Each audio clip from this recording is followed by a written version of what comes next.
Зорлық көрген 6 жасар қыз қазір Астанадағы ана мен бала орталығына жеткізілді. Ол 6 күн бойы Маңғыстау облыстық балалар ауруханасының жансақтау бөлімінде жатқан болатын.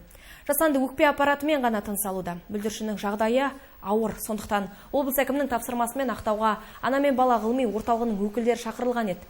Астанадан арнайы келген нейрохирург, нефролог және реаниматолог дәрігерлер науқасқа консилиум жасады. Бүлдіршіннің өміріне қауіп төніп тұр, сол себепті оны ұшақпен Елордаға алып кетті. Қазір жәбірленген 6 жасар ақтаулық қыз білікті мамандардың бақылауында. Жергілікті дәрігерлер де оның өмірін сақтап қалуға аянып қалмағандарын айтады. Бүгінгі жағдайда баланың жалпы жағдайы әлде де өте ауыр, өміріне қауіп әлде де бар. Сондықтан да баланың алдыңғы жағдайдағы емдеу тәсілдері Астана қаласына болмақшы.